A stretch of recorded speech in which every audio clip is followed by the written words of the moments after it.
Go to bottom left corner, click on start, then go to the Abacus CAE. Dear viewers, in this video we will see the analysis of a three-dimensional cantilever beam subjected to uniformly distributed load. First we create a geometry. For geometry creation we first draw a sketch having length 140 mm, depth is 5 mm. After creation of a sketch of length and depth, we will extrude it in Z direction up to 20 mm. Here all the dimensions we are selecting in meter and following the consistency rule of Abacus.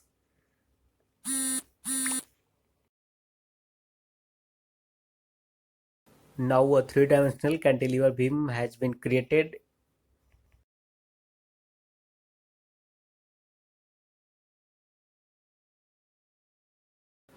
Now go to the material model and click on create material. Otherwise, here I am selecting my already inbuilt material properties, and the material of beam I am creating as a aluminum alloy.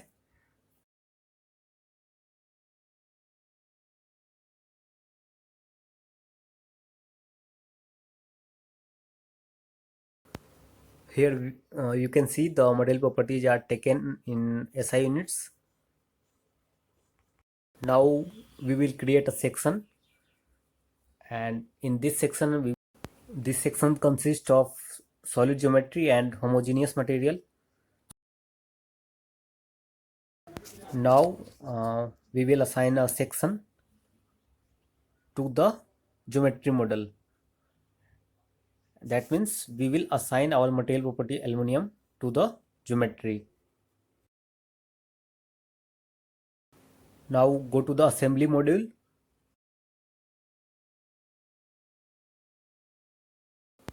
Then go to the step module and choose the static general analysis.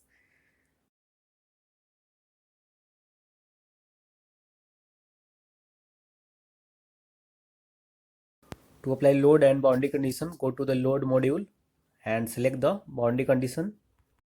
Here we are selecting symmetric in caster boundary condition on the one edge of the cantilever beam.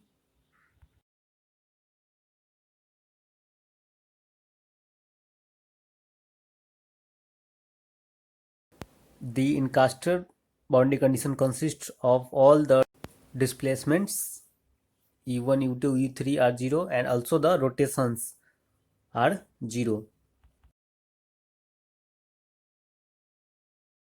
Now go to the mechanical load and apply a pressure on the upper surface of this cantilever beam, which acts as a UDL, and apply the magnitude of pressure as a unity with the negative sign that shows the pressure in negative of y direction.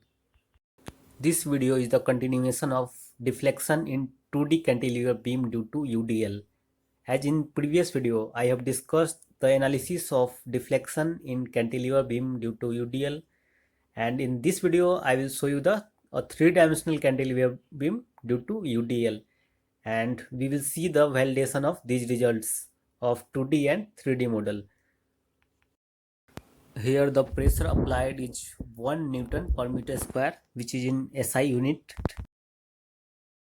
Now go to the mesh module to mesh this three-dimensional cantilever beam.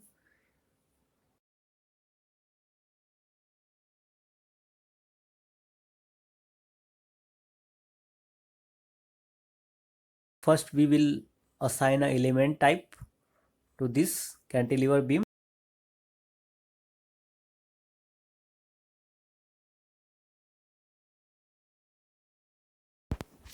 Now we will assign mesh control.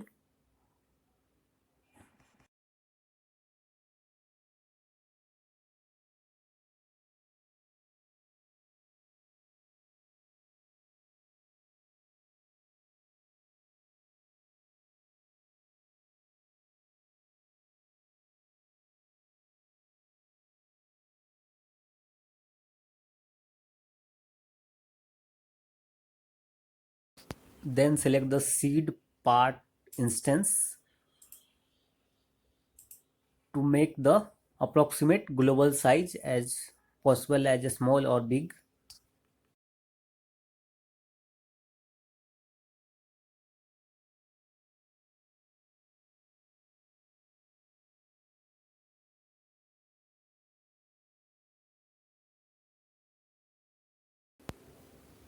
Now click on mesh part instance and then OK. Then our part has been meshed. Now we will go to the job module and then create a job name and create a job. Then click on OK.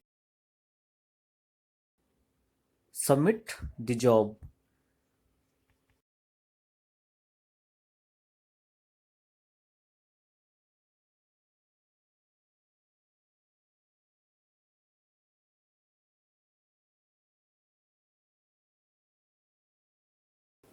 The job has completed. Now click on results. Then you can see the von Mises trace along the length of this cantilever beam.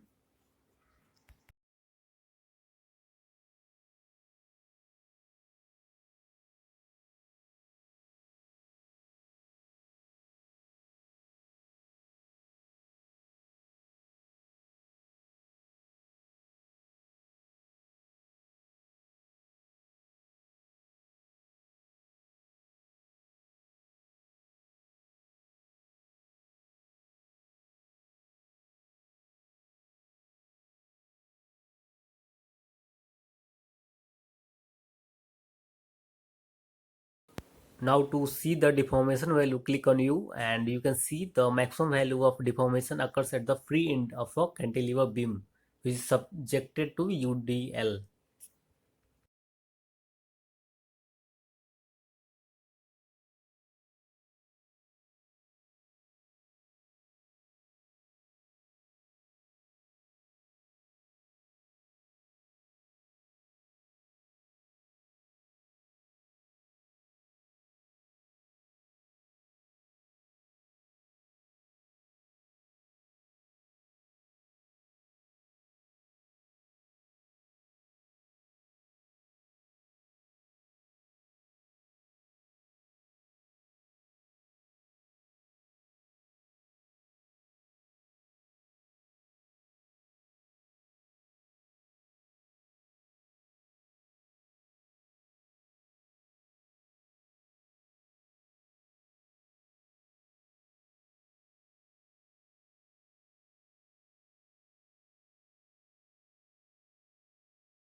Let's apply load in a very small steps to see the how the deformation and stresses are generating.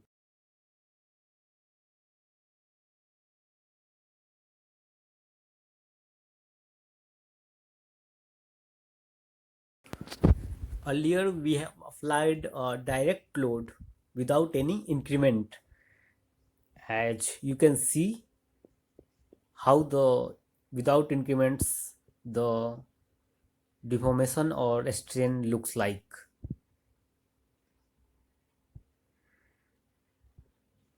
There is no gradual change, it's direct.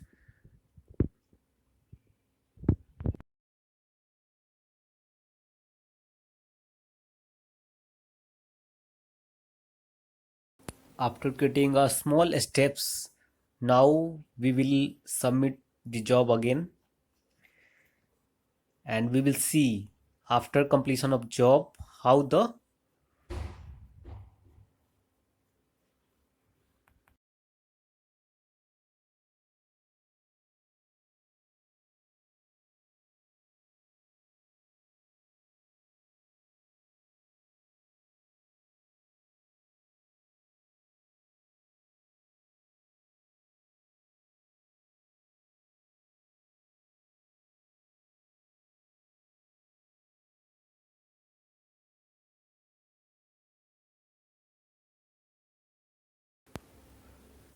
stresses, strain and deformation varies gradually.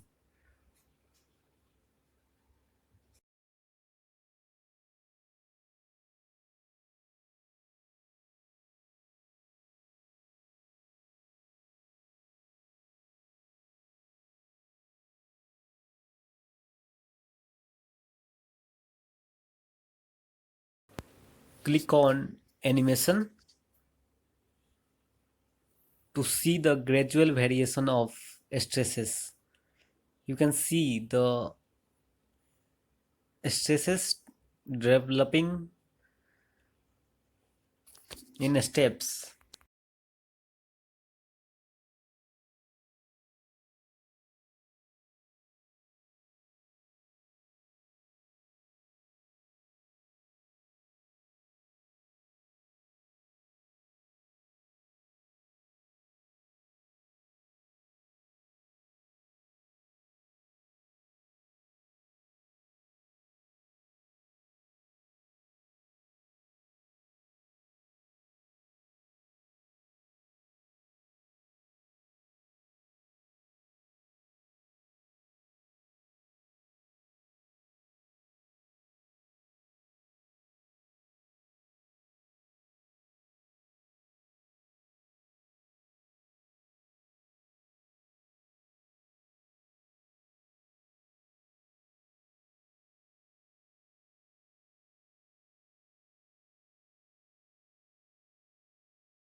You can find the slopes and deflection of this cantilever beam, and these values can be evaluated using your numerical value.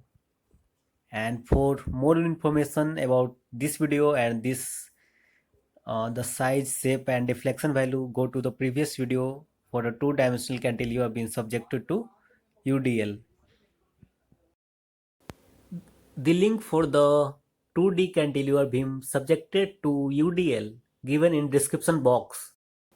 Also, the formulas for deflection in cantilever beam due to UDL given in previous video. The values of maximum moment, slopes, maximum deflection, deflection equation are shown in that link.